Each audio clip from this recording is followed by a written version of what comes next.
Hello, ഞാനിന്ന് നങ്ക് തിളപ്പിച്ചതാണ് ഇവിടെ കാണിക്കുന്നത്.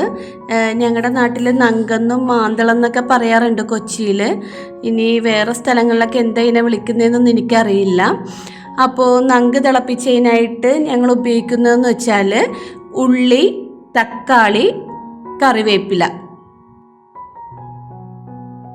ഞാൻ കുറച്ച് ചുമന്നുള്ളി എടുത്തിട്ടുണ്ട്. അത് നമുക്ക് അരിഞ്ഞൊന്നും എടുക്കേണ്ട ആവശ്യമില്ല. കുറച്ച് കറിവേപ്പിലയും ഇട്ട് കൊടുത്ത് ഇത് നന്നായിട്ടൊന്ന് വാടണം. അത്യാവശ്യം ചുമന്നുള്ളി ഒന്ന് ചെറുതായിട്ടൊന്ന് വാടിയാൽ മതി. ബാക്കി നമ്മൾ മൂടി വെച്ചൊന്ന് വാട്ടിയെടുക്കണം. അപ്പോൾ അതിലേക്ക് ഞാൻ കുറച്ച് മഞ്ഞൾപ്പൊടി ഇട്ട് കൊടുത്ത് ഉള്ളിയൊക്കെ പെട്ടെന്ന് വാടിക്കിട്ടാനായിട്ടാണേ. അതിലേക്ക് ഞാനൊരു 2-3 സ്പൂൺ മുളക് പൊടി ഇട്ട് കൊടുക്കുന്നുണ്ട്. അപ്പോൾ മുളക് പൊടി മാത്രമേ ഇടുന്നുള്ളൂ, മഞ്ഞൾപ്പൊടി, മുളക് പൊടി ഇത് മാത്രമേ ഞാൻ ഇടുന്നുള്ളൂ പൊടി. അപ്പോൾ ഇത് നന്നായിട്ട് കുറച്ചങ്ങോട്ട് വാടിയതിന് ശേഷം നമുക്ക് മൂടി വെച്ച് വാട്ടാം. അപ്പോൾ ഉള്ളി നന്നായിട്ട് ആ എണ്ണയിലും എരിവിലും ഒക്കെ കിടന്ന് ഒന്ന് വാടിക്കിട്ടും. അപ്പോൾ നമ്മൾ തക്കാളി കുറച്ച് ഇട്ട് കൊടുത്ത്, അതായത് ഒരു വലിയ തക്കാളിയാണ് ഞാൻ എടുത്തേക്കുന്നത്. തക്കാളി നന്നായിട്ട് ഇട്ടിട്ട് നമുക്കൊന്ന് കുറച്ച് നേരത്തേക്ക് മൂടി വെക്കാം.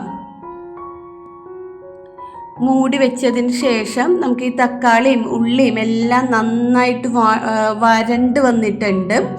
അപ്പോൾ നമുക്കിനി ആ ഗ്രേവിയിലേക്ക് നമുക്ക് വെള്ളം ഒഴിച്ചു കൊടുക്കാം. അതായത് എനിക്കൊരു 1/2 കിലോത്തിന് മുകളിൽ നങ്ക് എനിക്ക് കിട്ടിയിട്ടുണ്ടായിരുന്നു. അപ്പോൾ ഞാനൊരു 2.5 ഗ്ലാസ്സോളം ഞാൻ വെള്ളം ഒഴിച്ചിട്ടുണ്ട്. കാര്യം നമുക്ക് ഇതിലേക്ക് കല്ലുപ്പും ഇട്ട് കുറച്ച് വിനാഗിരിയും ഒഴിച്ച് വെള്ളം നന്നായിട്ട് വറ്റണം. കാര്യം നമ്മുടെ നങ്കിനൊന്നും വലിയ വേവൊന്നും ഇല്ലാത്ത മീനാണ്. അപ്പോൾ അത്യാവശ്യം വെള്ളമൊക്കെ പറ്റി ചാറൊന്ന് കുറുകി വരുമ്പോഴേക്കും നമുക്കതിലേക്ക് നമ്മുടെ നങ്ക് പെറുക്കിയിടാം.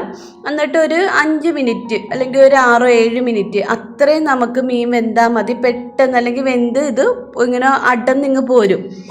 അപ്പോൾ അങ്ങനെയാണ് ഞാൻ ചെയ്തെടുത്തിരിക്കുന്നത്. ഇഞ്ചിയും പച്ചമുളകിൻ്റെ ഒന്നും യാതൊരു ആവശ്യവുമില്ല ഈ മീൻ തിളപ്പിക്കാനായിട്ട്. ഇതിൻ്റെ ചാറും മീനും ഒക്കെ ഭയങ്കര ടേസ്റ്റാണ്. നല്ല സോഫ്റ്റ് ആയിട്ടുള്ള മാംസമാണ് ഇതിൻ്റേത്. അപ്പോൾ എല്ലാവരും ഇതേപോലെ ഒരു പ്രാവശ്യം ഒന്ന് ട്രൈ ചെയ്ത് നോക്കണം. എന്നിട്ട് അഭിപ്രായം പറയണം. എൻ്റെ വീഡിയോസ് കാണുന്നവർ ഒന്ന് സബ്സ്ക്രൈബ് ചെയ്യുകയും ലൈക്ക് ചെയ്യുകയൊക്കെ ചെയ്യണേ. Okay, thank you.